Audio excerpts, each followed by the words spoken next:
पलटवार, कहा कांग्रेस चला रही टूल किट, पीएम मोदी की छवि खराब करने की हो रही कोशिश।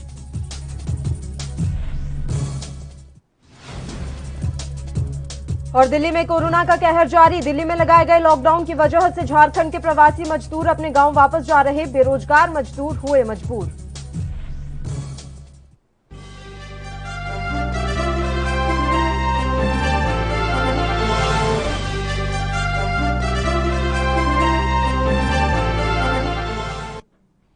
नमस्कार, ये एनबी न्यूज देख रहे हैं आप। मैं हूं आपके साथ पल्लवी राजपूत और हमारे खास कार्यक्रम खबर दोपहर में आप सभी का स्वागत है। चलिए रुख करते हैं खबरों का।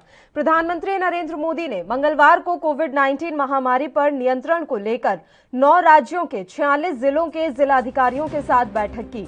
इस बैठक में कोरोना की लहर को किस तरह से रोका जाए, इसको लेकर चर्चा की गई। यह बैठक वर्चुअल तौर पर आयोजित की गई थी। इस बैठक के बाद प्रधानमंत्री एक बार फिर से 20 मई को शेष 10 राज्यों के 54 जिला अधिकारियों के साथ बैठक करेंगे।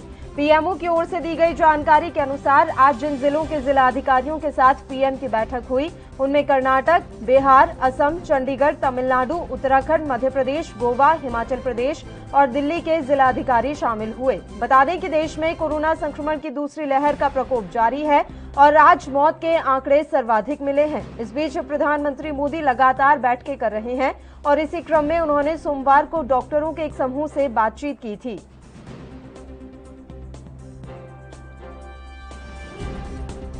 अपने जिले में स्थिति संभालने के लिए लगातार काम करते रहे।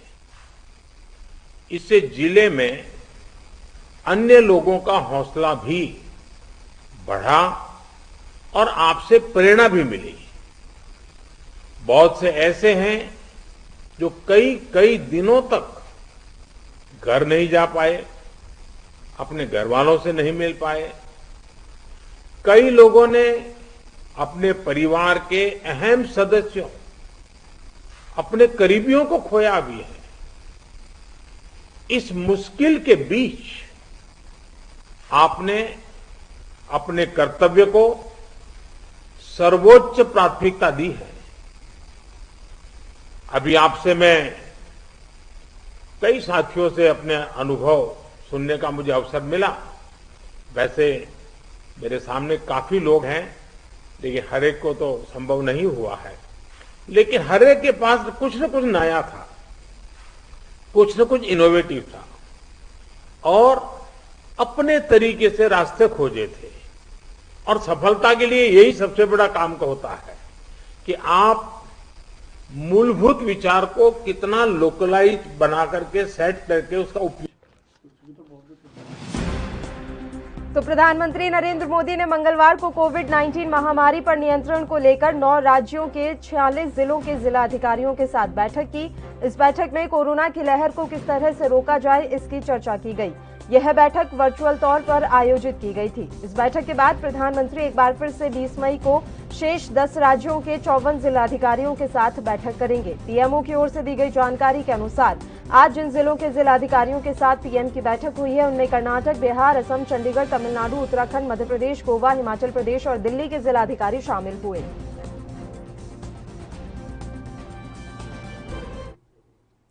और इस खबर पर तमाम जानकारी देने के लिए दिल्ली से हमारे संवाददाता राजीव तिवारी इस समय लाइव जुड़ गए हैं। राजीव, आज प्रधानमंत्री नरेंद्र मोदी ने जिन जिलाधिकारियों के साथ बैठक की है, उनमें दिल्ली के भी जिलाधिकारी शामिल हैं। क्या कुछ जानकारी अभी तक मिल पाई है? किस तरह के सवाल जवाब हुए?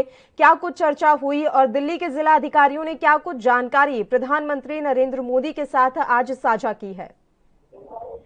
देखिए बिल्कुल भाई, जिस तरीके से प्रधानमंत्री नरेंद्र मोदी जी साथ जो डीएमओ की बैठक थी, यानी कि तमाम जो गांव के या फिर शहरों के जो डीएम थे वो कहीं ना कहीं इस बैठक के अंदर शामिल थे और लगभग 46 जिलों के अधिकारी इसके अंदर मौजूद थे। मगर लगातार प्रधानमंत्री जी के साथ अमित शाह भी मौजूद थे और लगातार कहीं ना कहीं कोशिश की जा रही थी कि डीएमओ के द्वारा कि किस तरीके की जानकारी उनको चाहिए या फिर कोई सुविधाएं चाहिए या फिर डीएम किस तरीके से अपने ग्रामीण के क्षेत्रों के अंदर किस तरीके के कार्य कर रहे हैं, क्या उनको ग्रामीण लोगों की मदद मिल रही है, नहीं मिल रही है, या फिर किस तरीके के ग्रामीण लोग जागरूक हो रहे हैं, नहीं हो रहे हैं। ये सारी जानकारी उसमें इस बैठक के अंदर की गई है और लगातार कहीं ना कहीं हर तरीके से कोशिश की जा रही थी कि इस बैठक के माध्यम से ग्रामों यानी गांवों के अंदर जो कोरोना की स्थिति है वो जो बिगड़ रही है उसको कंट्रोल किया जाए और कहीं ना कहीं तमाम राज्यों की बात करें तो उनके अंदर भी कहीं कहीं ना कहीं कोशिश की जा रही थी कि वैक्सीन को लेकर या फिर ऑक्सीजन को लेकर या फिर कहें और सुविधाओं को लेकर तमाम बातचीत इसमें बैठक के अंदर बातचीत हुई और बातचीत के द्वारा यह भी कोशिश की गई कि जिन अस्पतालों के अंदर ऑक्सीजन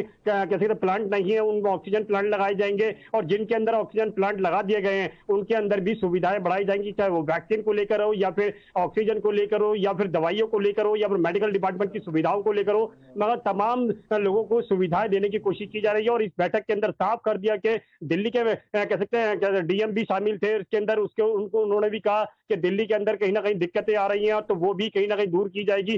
प्रधानमंत्री ने साफ कर दिया कि हर तरीके से कोशिश की जाएगी कि अस्पतालों के अंदर हालात ना बिगड़े और लोगों को राहत मिले और लोगों को कहीं ना कहीं जागरूक करने की भी कोशिश की जाएगी। और लगातार डीएम की तरफ से ये भी कोशिश की जाएगी कि लोग बाग जागरूक हो और सोशल डिस्टेंसिंग और मास्क अभी बिल्कुल भी ना छोड़े, क्योंकि अभी कर रही हैं कि लगातार दिल्ली में जो कोरोना के केस हैं वो कम होते जा रहे हैं, तो ये राहत का यहाँ पर विषय है कि दिल्ली की स्थिति अब सुधर रही है। तो ऐसे में क्या अब उतने हालात खराब नहीं रहे, क्या अब उतना चिंता करने की जरूरत नहीं है? आपसे ये भी जानकारी हम चाहेंगे।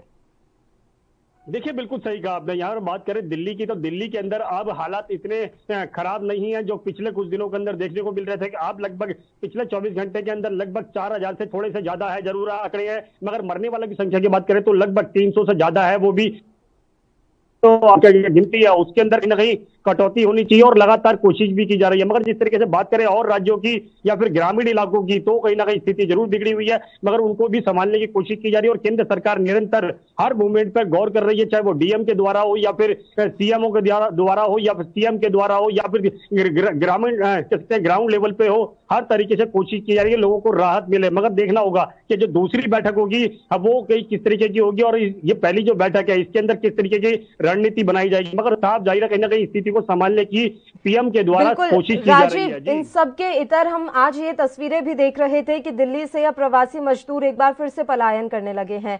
आज काफी भीड़ दिल्ली के रेलवे स्टेशन पर नजर आई। झारखंड के जो प्रवासी मजदूर थे वो वापस झारखंड का रुख कर रहे हैं, जबकि दिल्ली सरकार की तरफ से लगातार ये बात कही जा रही थी कि वो हर मजदूर के खाते में 5000 रुपए डालेंगे, उनकी आर्थिक सहायता दी जाएगी।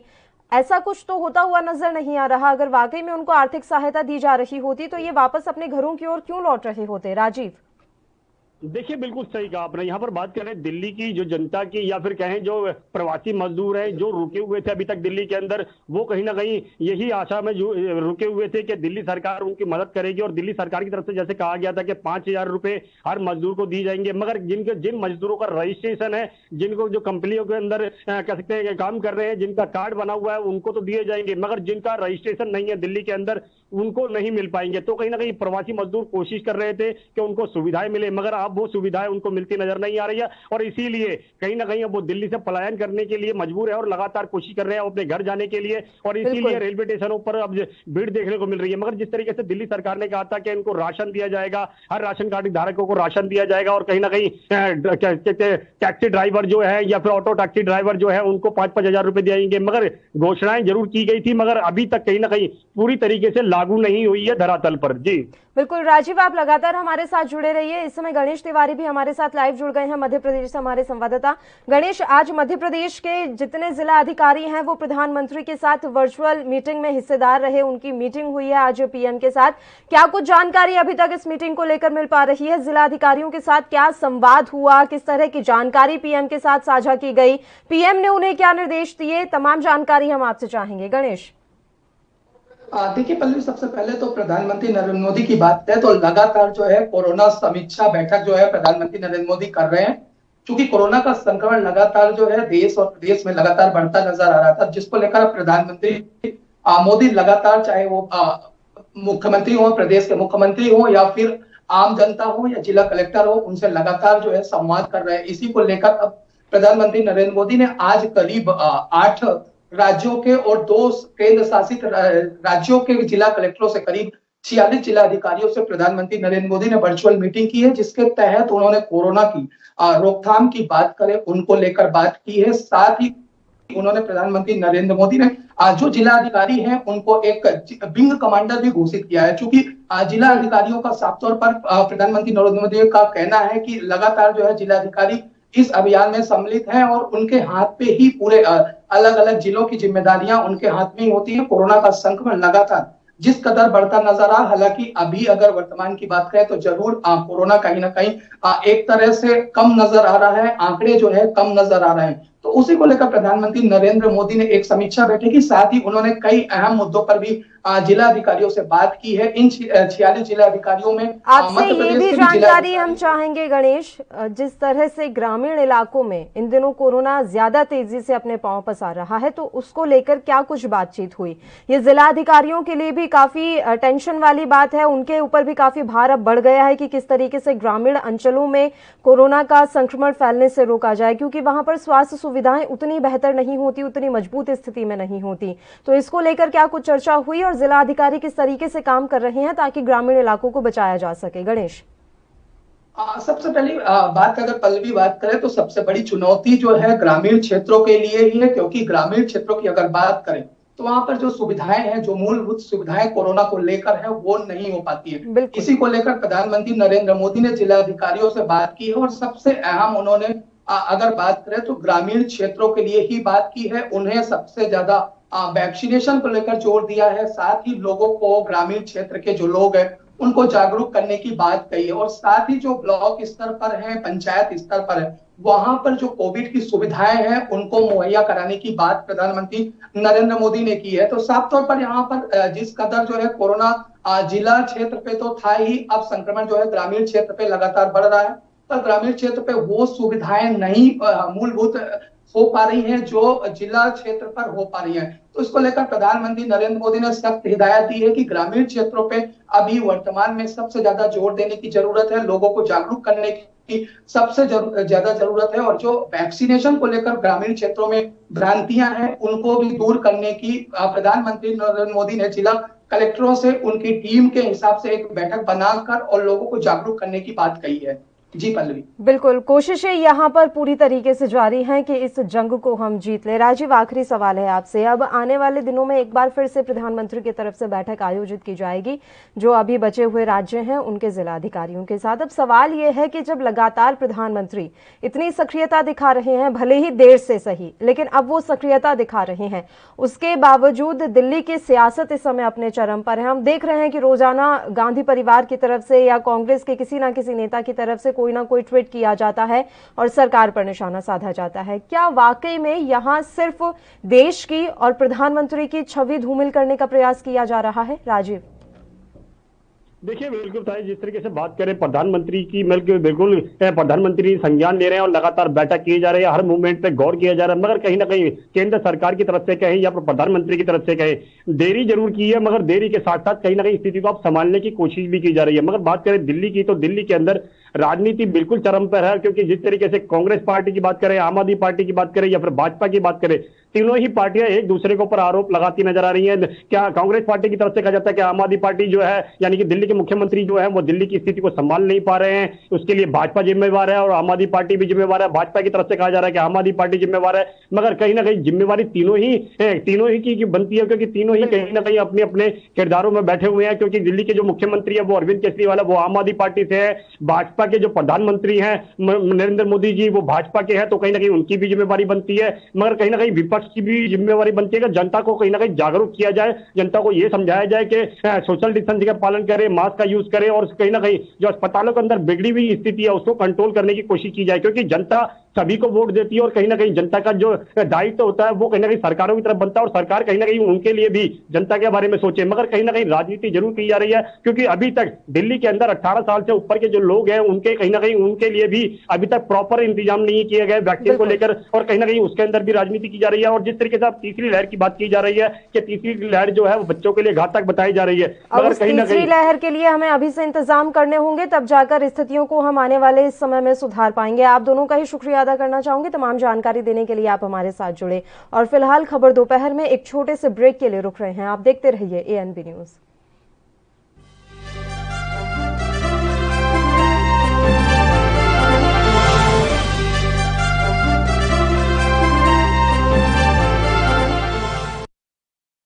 क्या आप दुबले पतले कमजोर हैं, आपकी सेहत नहीं बनती, भूख कम लगती है, वजन नहीं बढ़ता? दरअसल मेन बात खाना पीना खाना नहीं है, मेन बात है खाया पिया लगना। और अगर खाया पिया लगेगा ही नहीं तो सेहत बनेगी कैसे? इसलिए हमारी संस्था सन्यासी आयुर्वेदा ने एक ऐसी दवा बनाई है जो कि आपके पाचन तंत्र को, आपके लीवर सिस्टम को ठीक करने का काम करती है, ताकि आप जो भी खाएं उसका पूरे का पूरा निचोड़ आपके शरीर को लगे, आपकी भूख बढ़े, खाया पिया सही से लगे, नया खून बने, हड्डियों में जान आए, वजन बढ़े, ताकत बढ़े, चेहरे पर नूर आए और आप मोटे तगड़े खूबसूरत पर्सनैलिटी के मालिक बन जाए। यह दवा पूरी तरह से आयुर्वेदिक होती है। इसका शरीर पर कोई भी साइड इफेक्ट, कोई भी नुकसान या दुष्प्रभाव नहीं होता। लड़के लड़कियां दोनों इसका इस्तेमाल कर सकते हैं और पहले 15 दिन के अंदर ही आपको इसका असर महसूस हो जाएगा। सिर्फ 650 रुपए की पूरे 1 महीने की दवा होती है और आप इसे घर बैठे 01145454545 पर फोन करके दवा मंगवा सकते हैं।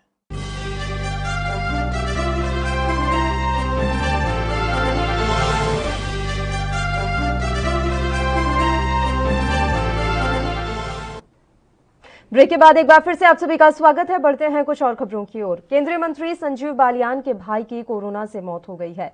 साथ ही दूसरे भाई की हालत गंभीर है और वो एम्स में भर्ती हैं।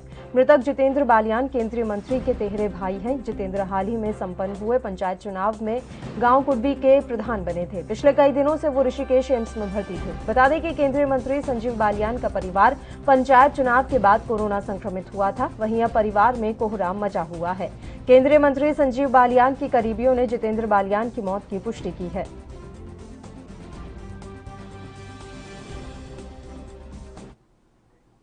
उधर आईएमए ने एक चौंकाने वाला आंकड़ा जारी किया है। जानकारी के मुताबिक कोरोना की दूसरी लहर के दौरान अब तक 269 डॉक्टर्स की जान जा चुकी है। आईएमए ने सभी राज्यों का आंकड़ा जारी किया है। हालांकि पहली लहर की तुलना में दूसरी लहर में डॉक्टर की हुई मौत का आंकड़ा कम है। बता दें कि कोरोना की पहली लहर के दौरान 748 डॉक्टर्स की जान गई थी। जानकारी के मुताबिक देश में सबसे ज्यादा डॉक्टरों की जान बिहार राज्य में गई है। बिहार में कुल 78 डॉक्टरों ने दूसरी लहर के दौरान दम तोड़ा है। इसके बाद उत्तर प्रदेश का नंबर आता है, जहां 37 डॉक्टर्स ने कोरोना की दूसरी लहर के दौरान हार मानी। इसके बाद दिल्ली में 28 डॉक्टर्स की दूसरी लहर के दौरान मौत हुई है। वहीं आंध्र प्रदेश में 22, इसके अलावा महाराष्ट्र, जहां सबसे ज्यादा कोरोना के मामले हैं, वहां 14 डॉक्टरों ने दूसरी लहर के दौरान दम तोड़ दिया।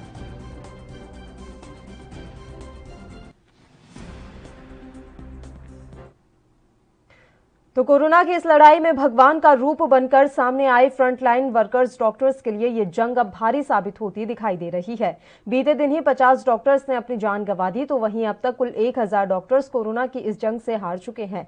इस पर डॉक्टर अनिल गोयल की प्रतिक्रिया सुनिए। See, we are having a registry, COVID registry, which we are updating every day. So yesterday we have found that there approximately 50 doctors have died. And we are going into the details, whether they were vaccinated or they were not vaccinated. That is one point.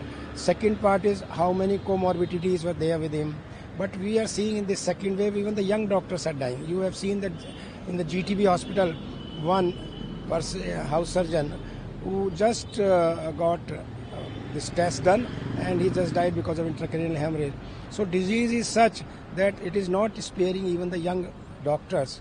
And because they are exposed to this COVID virus in the COVID environment, working day and night in these COVID wards, I think that may be one reason that they have viral load which is exceeding their immunity levels, and therefore so high number of deaths. That is one point. We are extrapolating these situations and finding out what were the various reasons and what can we do in future.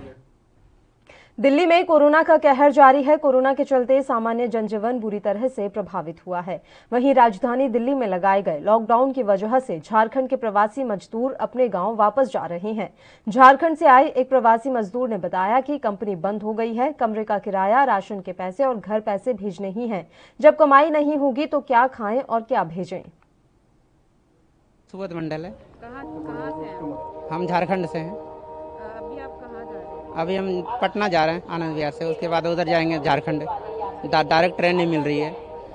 इसकी वजह से lockdown के कारण परेशानी उठाना पड़ रहा है। क्या करें, डायरेक्ट मिल नहीं रहा है।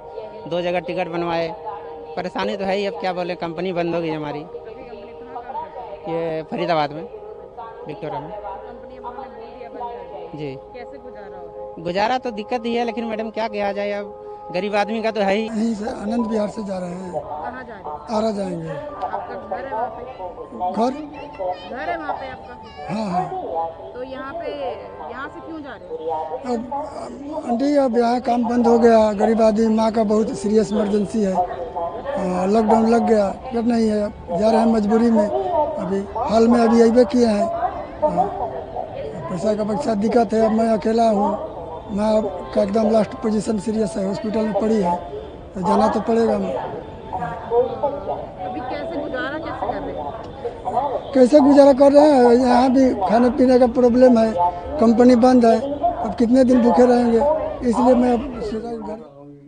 एक और छोटे से ब्रेक के लिए बुलेटिन में रुक रहे हैं, फौरन हाजिर होंगे।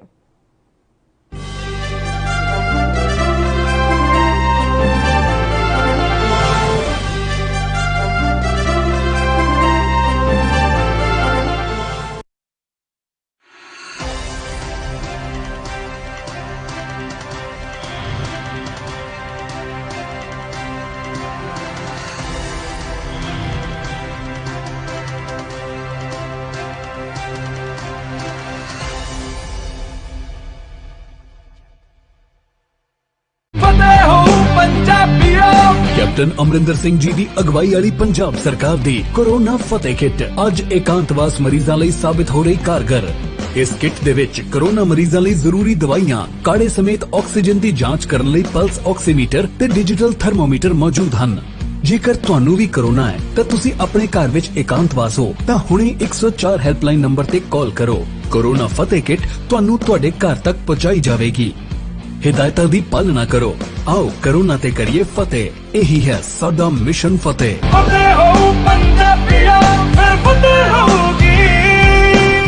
कम ब्रेक और ज्यादा खबरों के साथ देखिए ANB news in channel number पर।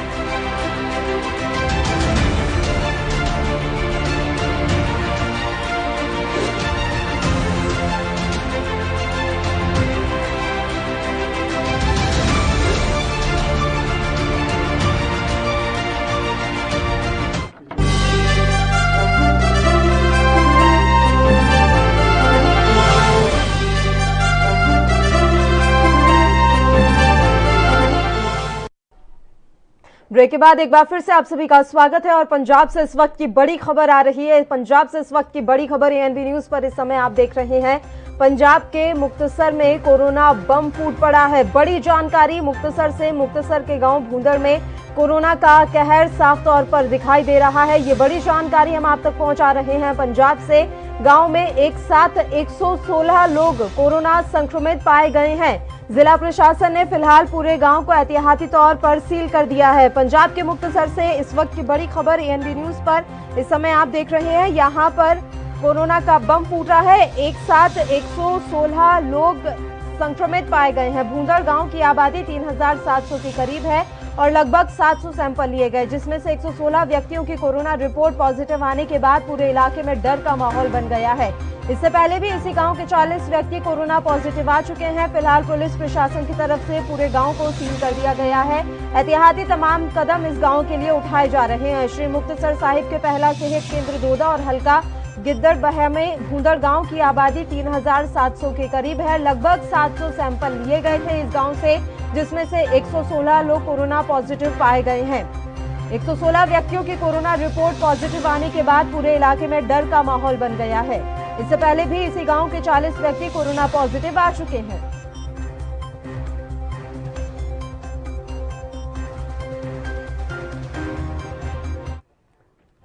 और इस खबर पर तमाम जानकारी देने के लिए हमारे संवाददाता तरसेम इस समय फोन लाइन पर जुड़ गए हैं। तरसेम, आपसे पूरी जानकारी चाहेंगे। श्री मुक्तसर साहिब के भूंदड़ गांव में 116 लोग कोरोना पॉजिटिव पाए गए हैं।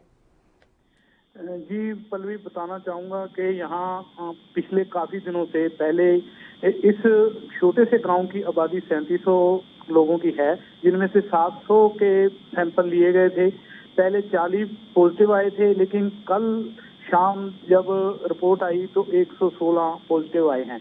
इसी की वजह से सरकार तथा पुलिस प्रशासन ने गांव को पूरी तरह से सील कर दिया है। ना तो किसी को आने दिया जा रहा है, ना ही किसी को जाने दिया जा रहा है। लोगों को घरों में ही क्वारंटाइन कर दिया गया है, क्योंकि ये कोरोना की महामारी बहुत पूरे देश में आतंक फैला रही है और जगह जगह। और कल जो देखा जाए तो पूरे जिले मुक्तसर में कल 9 मौतें हुई थी।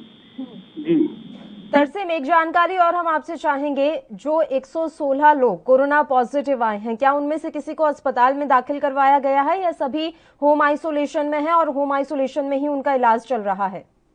जी, मैं बताना चाहूंगा कि कुछ लोगों को हॉस्पिटल में एडमिट किया गया है जिनकी हालत ज्यादा खराब थी, लेकिन बाकी सभी लोगों को घरों में ही आइसोलेशन किया गया है। इसीलिए तो गांव को सील किया गया है कि कोई आए ना कोई जाए। तो गांव में इतनी बड़ी संख्या में कोरोना पॉजिटिव लोग आए हैं, इसकी कोई पीछे वजह निकलकर सामने आई है कि किस तरीके से इस गांव में इतना तेजी से कोरोना का संक्रमण फैला? तरसेम जी, मैं बताना चाहूंगा कि श्री मुक्तसर जिला में ही ऐसा मतलब कि जिला है कोरोना का प्रकोप जो है वो चल रहा है, लेकिन अब शहरों की बजाय गांवों की तरफ बढ़ने लगा है, क्योंकि गांव के लोग हैं जो थोड़ी सी अवेयरनेस कम है। शहर के लोगों को तो बार बार अवेयरनेस किया जाता है कि मास्क लगाओ, अपने घरों में बैठो, सैनिटाइजर करो, लेकिन जो गांव के लोग होते हैं उनको मतलब कि खेत खलिहान में जाना होता है और अपने अवेयरनेस की कहीं ना कहीं लोगों में कमी है। सरकार अपने स्तर पर तमाम प्रयास कर रही है, लेकिन जब तक लोग जागरूक नहीं होंगे इस जंग को हम नहीं जीत पाएंगे। शुक्रिया तरसेम,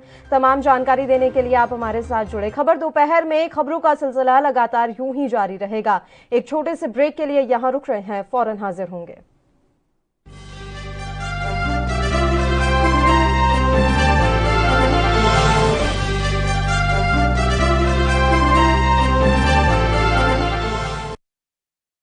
क्या आप दुबले पतले कमजोर हैं? आपकी सेहत नहीं बनती, भूख कम लगती है, वजन नहीं बढ़ता? दरअसल मेन बात खाना पीना खाना नहीं है, मेन बात है खाया पिया लगना। और अगर खाया पिया लगेगा ही नहीं तो सेहत बनेगी कैसे?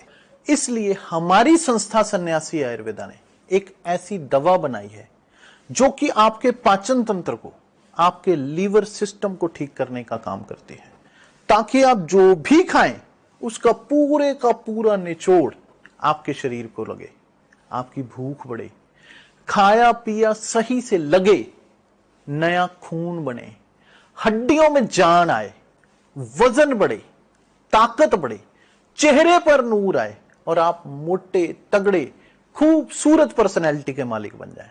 यह दवा पूरी तरह से आयुर्वेदिक होती है। इसका शरीर पर कोई भी साइड इफेक्ट, कोई भी नुकसान या दुष्प्रभाव नहीं होता। लड़के लड़कियां दोनों इसका इस्तेमाल कर सकते हैं और पहले 15 दिन के अंदर ही आपको इसका असर महसूस हो जाएगा। सिर्फ 650 रुपए की पूरे 1 महीने की दवा होती है और आप इसे घर बैठे 01145454545 पर फोन करके दवा मंगवा सकते हैं।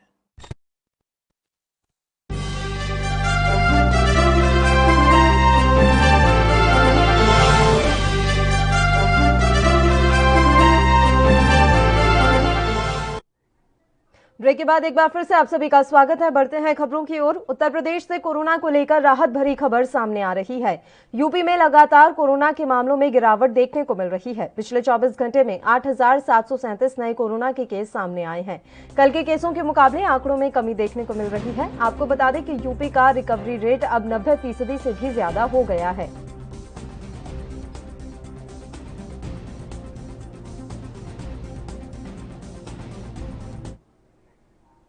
उधर यूपी कांग्रेस के अध्यक्ष अजय कुमार लल्लू ने एक बार फिर से सरकार पर निशाना साधते हुए कोरोना की स्थितियों को लेकर सवाल उठाए हैं। सुनिए क्या कुछ कहा उन्होंने। सरकारी अस्पताल खासकर सीएससी और पीएससी ग्रामीण अंचलों की राम भरोसे है। ये मेरा कहना नहीं, सम्मानित उच्च न्यायालय के माननीय न्यायाधीशों का कहना है। मुख्यमंत्री जी, अब आप बताइए कि आपकी सरकार सही बोल रही है कि सम्मानित न्यायालय के न्यायाधीश सही बोल रहे हैं। सम्मानित न्यायाधीशों को जनपदों में टास्क फोर्स का गठन न्यायालय के अंतर्गत करना पड़ रहा है कि वहां की वास्तविक स्थिति क्या है वो जान सके।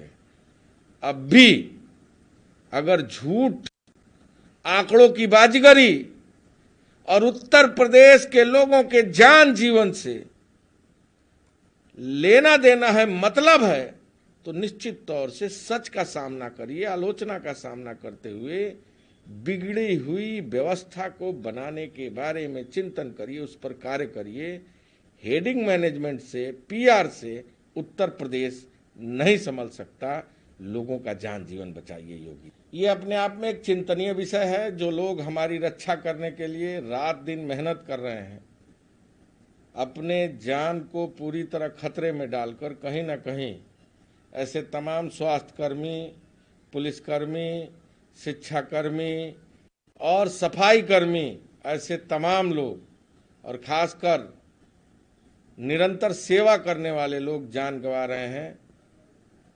सरकार को इस पर संज्ञान लेते हुए उन परिवार के लोगों को कम से कम 50 लाख रुपए का आर्थिक अनुदान तो देना ही चाहिए। साथ ही साथ उन लोगों को सरकारी नौकरी की भी व्यवस्था निश्चित करनी चाहिए। यूनियन मंत्रालय ने जो कहा है बिल्कुल सही कहा है। मरने वालों की संख्या निरंतर बढ़ती जा रही है। अभी भी गांवों में कोई चिकित्सीय व्यवस्था न हो पाने के कारण, जांचें न हो पाने के कारण, इलाज न हो पाने के कारण लोग दम तोड़ रहे हैं। सरकार को खुली आंखों से देखकर लोगों के जान जीवन को बचाने की व्यवस्था करनी चाहिए। दुख इस बात का है कि अभी भी उत्तर प्रदेश की सरकार झूठ बोलने से बाज नहीं आ रही, गुमराह करने से बाज नहीं आ रही। सच का सामना करना सीखिए। पिछले समय सुप्रीम कोर्ट ने आपको फटकार लगाई, पिछले समयों में सम्मानित हाई कोर्ट ने आपको फटकार लगाई। न्यायाधीश महोदय लोगों को जगह जगह जनपदों में जनपद के न्यायालयों के न्यायाधीशों को एक टीम बनाने के लिए निर्देशित करना पड़ा। आखिर आपका एडमिनिस्ट्रेशन और आपकी स्वास्थ्य व्यवस्था क्यों लचर है, क्यों नहीं सही इंतजाम कर पा रही है? मुख्यमंत्री जी और कितनी बार लोगों को गुमराह करेंगे? उत्तर प्रदेश की क्या गंगा, यमुना, बेतवा में बहने वाली वो तमाम धाराओं में ये इस बात का प्रमाण। कोरोना महामारी को लेकर व्यवस्था की निगरानी कर रहे जस्टिस अजीत कुमार और जस्टिस सिद्धार्थ वर्मा की बेंच ने यूपी सरकार को कई सुझाव दिए हैं। बेंच का मानना है कि यूपी में चिकित्सा व्यवस्था कमजोर है। कोर्ट ने कड़ी टिप्पणी व्यक्त करते हुए कहा कि मौजूदा चिकित्सा सुविधाएं सामान्य समय में लोगों की चिकित्सा आवश्यकताओं को पूरा नहीं कर सकती, इसलिए कोरोना महामारी के सामने से ध्वस्त होना पड़ा। कोर्ट ने कहा कि यूपी के मेडिकल कॉलेज को पीजीआई की तरह बनाया जाना चाहिए। प्रयागराज, आगरा, मेरठ, कानपुर और गोरखपुर मेडिकल कॉलेजों में 4 महीने के भीतर संजय गांधी स्नातकोत्तर संस्थान की तरह उन्नत सुविधाएं होनी चाहिए। उनके लिए भूमि अधिग्रहण के लिए आपातकालीन कानून लागू किया जाए। उन्होंने तत्काल निधि प्रदान की जानी चाहिए। इसके लिए कुछ हद तक स्वायत्तता भी दी जानी चाहिए।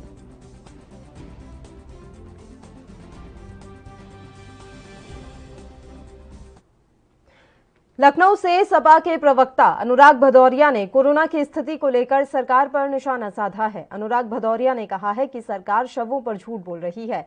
ये सरकार तानाशाह है, इसके पास झूठ के अलावा कुछ नहीं है। 39 शव मिले, सोचिए आप, इससे ज्यादा शर्म की बात हो सकती है क्या? इससे ज्यादा कोई झूठ बोल सकता है क्या? बीजेपी के राष्ट्रीय प्रवक्ता संबित पात्रा ने कांग्रेस के आरोपों पर पलटवार करते हुए कहा कि कांग्रेस सोशल मीडिया पर टूल किट चला रही है और पीएम की छवि को धूमिल करने की साजिश रची जा रही है। कि सोशल मीडिया में क्या डालना है। प्राइम मिनिस्टर मोदीज इमेज को लेकर एक कॉलम बना है और उसमें क्या लिखा है? The approval ratings of the prime minister Modi has been high and have not dipped despite crisis and mismanagement. This is an opportunity to destroy his image and erode his popularity। कहीं ना कहीं कांग्रेस खुद ही मान रही है कि प्रधानमंत्री ने हर क्राइसिस को अच्छे से मैनेज किया, मगर ये जो सेकेंड वेव आया है ये एक अपॉर्चुनिटी है, ये हम सबके लिए एक मौका है प्रधानमंत्री जी के छवि को धूमिल करने के लिए, उसे ध्वस्त करने के लिए, और कैसे करना है उसके उपाय भी, उसके इंग्रेडिएंट्स बताए गए हैं। पहला उपाय, use resources created on social media to question Modi's incompetence from handles which look like Modi और बीजेपी supporters। ऐसा आप जाल बिछाइए कि लगे कि मोदी के खुद के लोग जो बीजेपी, तो बहुत ही घातक है। International media coverage by foreign correspondents in India can be tailored to exclusively focus on Modi and his mismanagement. Liaison with these foreign journalists and Indian op-ed writers in foreign publications and brief them on talking points। किस प्रकार से mismanagement हो रहा है उसके लिए एक liaisoning officer के रूप में आप उन जर्नलिस्ट के साथ बात करिए जो विदेशों में ओपेड लिखते हैं, कॉलम्स लिखते हैं, और वहां कहीं ना कहीं भारत की छवि को धूमिल करिए, मोदी जी की छवि को धूमिल करिए। और ये तो हो ही रहा है, हम देख रहे हैं कि विदेशों में पत्रिकाओं में किस प्रकार से कुछ भारतीय लोग ही अपने देश के खिलाफ, अपने प्रधानमंत्री के खिलाफ लगातार लिखते हुए नजर आ रहे हैं। आज हम समझ पा रहे हैं कि उसके पीछे राहुल गांधी और कांग्रेस पार्टी। तीसरा point, use of dramatic pictures of funerals and dead bodies which is already being done by foreign media. Such journalists can be facilitated by our local cadre in various districts to get the images and then reporting may be magnified. जो शव है, दाह संस्कार हो रहा है, किस प्रकार लोग बिलख रहे हैं, रो रहे हैं, डेड बॉडीज की चित्र को खींचे हमारे कार्यकर्ता और उसे भेजे। वैसे खुद ही के मान रहे हैं कि फॉरेन मीडिया ये कर रही है, मगर हमें इसे मैग्नीफाई करने की, इसे एम्पलीफाई करने की आवश्यकता है। मुझे बहुत दुख लग रहा है कि इस प्रेस कॉन्फ्रेंस को आज मैं कर रहा हूं, मगर ये जो चीजें सामने आई है ये दिल को हतप्रभ करने वाला विषय है। गिद्ध भी इस प्रकार से व्यवहार नहीं करता है जिस प्रकार से यहां कांग्रेस अपने टूल किट में अपने कार्यकर्ताओं को करने के लिए कह रही है कि आप मृतकों की तस्वीर लीजिए और इसको एम्पलीफाई और मैग्नीफाई करिए। बहुत ही निंदनीय। The envelope can be pushed to start using demeaning phrases for Modi in intellectual discourse by friendly intellectuals and opinion makers so that they have great acceptability when used politically। आप बताइए, उन लोगों को सामने लाइए जो लोग फ्रेंडली हैं कांग्रेस से और जो लोग इंटेलेक्चुअल कहलाते हैं, और डिमीनिंग फ्रेजेस फॉर मोदी और मोदी जी के लिए गंदे गंदे गाली, गंदे गंदे शब्दों का प्रयोग करवाइए ताकि देश में उन शब्दों को एक एक्सेप्टेबिलिटी मिले। कोरोना के समय कोरोना से लड़ना है। कोरोना के समय किस प्रकार से हम मरीजों की सहायता करें, सेवा करें, या इस प्रकार अंतिम वाला जो पंक्ति है मोदी जी के लिए, वो आप सुन के मुझे लगता है बहुत ही कष्ट होगा। Use the phrase Indian strain wherever talking about the new mutant. Social media volunteers can call it Modi strain। जो नया स्ट्रेन आया है जिसको कि WHO में भी मना कर दिया गया है, इंडियन स्ट्रेन नहीं बुलाना है, उसके साइंटिफिक नाम से उसको एड्रेस करना है। मगर यहां कांग्रेस पार्टी कहीं ना कहीं जो निर्णय WHO में भी हुआ है उसके विपरीत जाते ये कह रही है कि आप उसको इंडियन स्ट्रेन बुलाइए, और तो और उसे मोदी स्ट्रेन बुलाइए। बहुत ही दुखद है और कहीं ना कहीं देश को पूरे विश्व में अपमानित और बदनाम करने के लिए एक वायरस के स्ट्रेन को इंडिया के नाम पर, इंडिया के प्रधानमंत्री के नाम पर प्रतिपादित करने की जो चेष्टा है, मुझे लगता है ये कांग्रेस पार्टी के असली चेहरे को दर्शाता है। बंधुगण, ये रोज सुबह उठ के राहुल गांधी जो ट्वीट करते थे, राहुल गांधी जो बोलते थे, आज वो डॉक्यूमेंट हमारे हाथ में आया है जिस डॉक्यूमेंट के सहारे राहुल गांधी ये सब करते थे। क्योंकि ये सब कुछ मैं आगे और कुछ पढ़ूंगा, बिल्कुल हूबहू वही डिजाइन है जो डिजाइन को कांग्रेस पार्टी फॉलो करती है। आप देखिए, अदर्स और मिसलेनियस कॉलम भी है, उसमें क्या लिखा हुआ है। Use phrases like missing Amit Shah, quarantine Jaishankar, sideline Rajnath Singh, insensitive Nirmala Sitharaman, etc. Cover stories in weekly magazines which reinforce the same image of missing governments can be encouraged in amenable publications। कुछ publication में missing government, missing governance, इस प्रकार के आप छपवाइए photo. और अंत में letters to Modi to be written at regular intervals with suggestions that are a good mix of emotionally appealing ideas among some common sense suggestions. चिट्ठी लिखवाइए बार बार। और ये जो आपने देखा था, सोनिया जी कभी चिट्ठी लिख रही है, कभी कोई और चिट्ठी लिख रहा है, कभी कोई तथाकथित जो ग्रुप ऑफ इंटेलेक्चुअल्स चिट्ठी लिख रहे हैं, ये ऐसा ही नहीं था। ये सब डिजाइन के अंतर्गत हो रहा है। ये डिजाइन यहां पे it is laid down, the design is laid down over here in the tool kit. भीषण चक्रवाती तूफान तौकते सोमवार रात में गुजरात के सौराष्ट्र तट से टकराया और इस दौरान हवा 185 किलोमीटर प्रति घंटे की गति से चली। इससे पहले चक्रवात के कारण मुंबई में भारी वर्षा हुई और गुजरात में 2 लाख से अधिक लोगों को निकालकर सुरक्षित स्थानों पर पहुंचाना पड़ा। इधर गृह मंत्री अमित शाह ने राजस्थान, गुजरात और महाराष्ट्र के मुख्यमंत्रियों से बात की और स्थिति का जायजा लिया। गुजरात के मुख्यमंत्री विजय रूपाणी ने कहा कि राज्य में चक्रवात तौकते की वजह से अब तक 3 लोगों की मौत हो गई है और करीब 40,000 पेड़ गिर गए हैं। वहीं 16,500 झोपड़ियों पर भी इसका असर पड़ा है।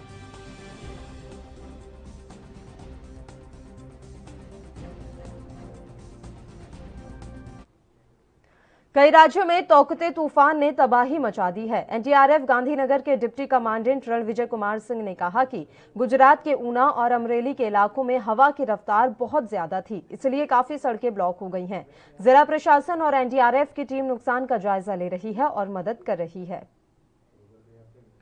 अभी लैंडफॉल हो चुका है, तो लैंडफॉल का जैसे जैसे नॉर्थ की ओर जा रहा है और विंड स्पीड काफी ज्यादा था, खास करके ऊना और अमरेली के इलाके में तो काफ़ी रोड ब्लॉकेज हो गए और जिला प्रशासन से मिलकर हमारी एनडीआरएफ की टीम व जिला प्रशासन की टीम उसको जायजा ले रहे हैं कि नुकसान क्या है और मदद कर रहे हैं। सर, कैजुअलिटी क्या है और कोई संपत्ति को नुकसान हुआ हो ऐसा कुछ? अभी ये सिचुएशन आ रहा है, टीम हमारी निकली हुई है। वर्तमान में 6 टीमें हमारा ऑफ कर रही है। एक जगह है, एक बस में सूचना मिला है कि 18 लोग रुके हुए थे, वो कहीं बारात से आ रहे थे, तो वहाँ पर हमारी टीम इन रूट है। राजूला जगह है अमरेली में, वहाँ हमारी टीम इन रूट है। लाइकली तो क्योंकि रोड ब्लॉकेज है तो काफ़ी दिक्कत हो रहा है और बाकी 6 टीमें जहाँ जहाँ ऑप्स का सूचना मिल रहा है तो जा रहा है। ऊना में एक जगह कोई घर कोलैप्स हुआ था तो उसमें पशु फंसे हुए थे, उनको भी जाके निकाला है। 3 गाय और 1 बछड़ा और 1 गाय का। एनडीआरएफ के डीजी एसएन प्रधान ने बताया कि गुजरात की स्थिति अब खतरे से बाहर है। हवा की गति कम हो चुकी है और बारिश भी थोड़ी कम हो चुकी है और शाम तक ये डिप्रेशन में तब्दील हो जाएगी। राजस्थान में थोड़ी बारिश होगी लेकिन खतरा उतना नहीं है, स्थिति अब नियंत्रण में है। और क्या कुछ कहा उन्होंने, आइए आपको सुनाते हैं। Currently, the cyclone has weakened into a cyclonic storm level, and probably in another couple of hours time or little more than that, it will become a cyclonic system or a cyclonic storm, which is much lower category. So basically, what I'm trying to say is it has weakened considerably over land, and by the time it reaches the Gujarat coast sometime in the late evening today, it would have become a depression. So that is good news for the people of Gujarat. And the other good news is that as far as the state emergency operations center is concerned of Gujarat, with which we are in constant touch, and some of our people are also co-located there. And as we speak, the Honorable Chief Minister of Gujarat is also holding an emergency level meeting. You know, the SEOC has informed us and confirmed that there have been no deaths at all. So the zero casualty approach that with which we started, I think we have reasonably succeeded in that. Yes, there has been damage to some infrastructure. Trees have been uprooted, electric poles have been uprooted, telephone lines must have been disturbed. But the good thing is that the bounce back has been very effective. Initially in the morning, early hours of the morning, there were reports of hundreds of villages going without electricity, but within इसी के साथ खबर दोपहर में फिलहाल के लिए इतना ही। मुझे दीजिए इजाजत, नमस्कार।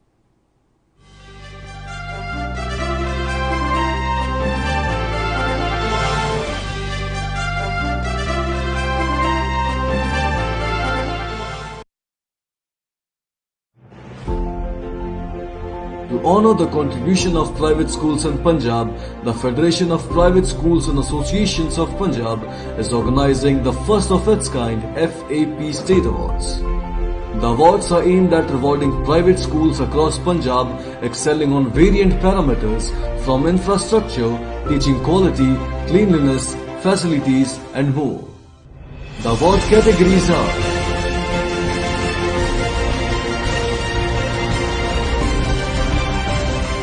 nominations for each category will be assessed by a team of renowned educationalists.